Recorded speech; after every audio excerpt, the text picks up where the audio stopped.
నేను ప్రకృతి ప్రేమికుని. జయరాజ్ అన్న ఇట్లా ఇక్కడ పెద్ద ప్రకృతి ప్రేమికుడు నాకంటే. నేను గత 6 సంవత్సరాలుగా ఒక తెలవకనో తెలుసో ఒక చిన్న గోశాలను నడిపిస్తున్నాను. ప్రకృతి గోశాల ట్రస్ట్ దాని పేరు. దాని మీద ఇట్లా నా మీద రకరకాల శక్తులు, వ్యతిరేక శక్తుల మీద గొడవ చేశారు. ఆ దేవుని పేరు పెట్టలేదు, ఈ దేవుని పేరు పెట్టలేదని నేను కట్టుబడి ఉన్నా. కానీ దీనికి బలం కావాలని అనుకుంటున్న టైంలో నిన్ననే సమాంతర బుక్ వాళ్ళ ద్వారా ఒక పేరు వచ్చింది. నిజమైన గోరక్షకులు బుద్ధుడు అని, నిజమైన గోరక్షకులు అంబేద్కర్ అని తెలిసినప్పుడు నా పేరుకు నిజంగా నేను పెట్టుకున్న పేరు నిజంగా అని చెప్పేసి ధైర్యంగా సమర్థించుకున్నా. మా ఆవిడ ఇట్లా ఈ పేరుతోటి మనం ఇన్ని రోజులు నేను ఏదో దేవుని పేరు చెప్పి ఆవు పేరు చెప్పి పైసలు వసూలు చేయాలని పెట్టలేదు. నిజంగా ట్రస్ట్గా నడిపిస్తున్నాను. దాని ద్వారా ఏదో దేవుడు ఉందని తోకకాడు అది ఉందని చెప్పడానికి మభ్యపెట్టడానికి కాకుండా సైంటిఫిక్ టెంపర్తో రాజ్యాంగంలో 48 ఆర్టికల్ ప్రకారం పశుపోషణ వ్యవసాయం అనేది రాజ్యం చేయాలి. అది చేస్తలేదు, ప్రైవేట్ వ్యక్తిగా నేను చేస్తున్నా.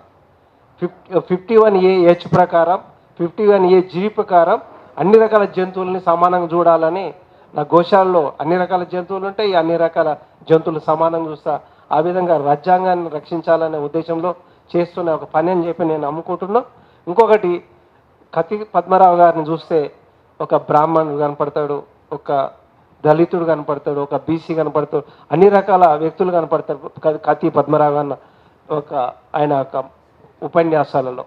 కానీ దీనికి కత్తి పద్మరావు గారి మీదనే జరుగుతున్నదా, అంబేద్కర్ మీదనే జరుగుతున్నదా అని అంటే, నేను 45 సంవత్సరాలుగా నిశ్చితంగా పరిశీలిస్తున్నా, పరిశోధన చేస్తున్నా, పిహెచ్డి చేస్తున్నా రాజకీయాల మీద. ఏంటంటే నేను బీసీ నుంచి వచ్చాను, పద్మశాలి కులంలో. మాది చిన్న సూక్ష్మమైన దారాన్ని అతుకుపెట్టే కులం నుంచి వచ్చిన సూక్ష్మమైన కళ్ళు, సూక్ష్మమైన మేధస్సు ఉంటుంది నా దగ్గర. అయితే కత్తి పద్మరావు గారి మీద జరుగుతున్న దానికి నేను ఒక ఎగ్జాంపుల్ ఇస్తాను. మీరు ఏ మీడియాలో అయినా మీరు కట్ చేస్తే చేసుకోండి, నా మీద ఏమైనా జరుగుతుందంటే మీరు ఎడిట్ చేయకూడదు.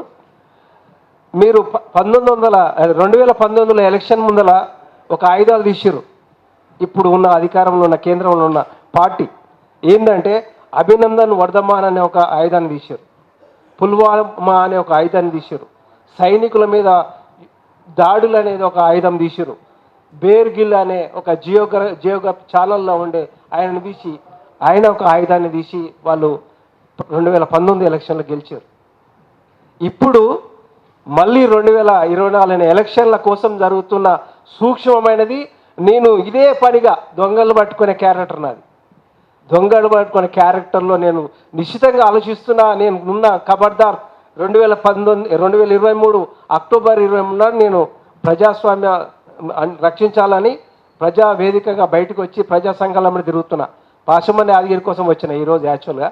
కానీ అంటే నేను ప్రకృతి ప్రేమి కాబట్టి మాకు దిక్సూచి ఏమి ఉండదు.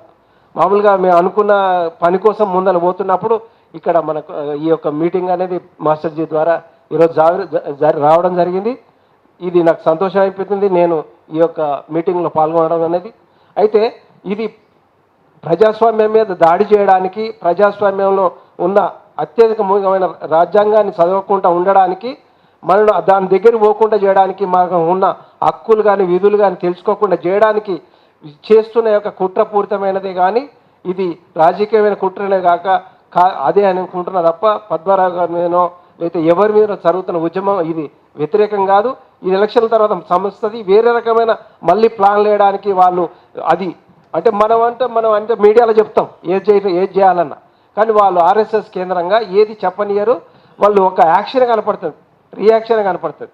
మనం ఇట్లా ఆ విధంగా యాక్షన్లు చేసుకుంటా, రియాక్షన్లు చేసుకుంటా సమాజంలో అందరినీ సమీకరణ చేసి ఒక ఉద్యమంగా ఒక అంటే సమతా సంయుక్తాలు ఉంది. అది ఏ విధంగా చైతన్యం ఉందో నాకు తెలియదు.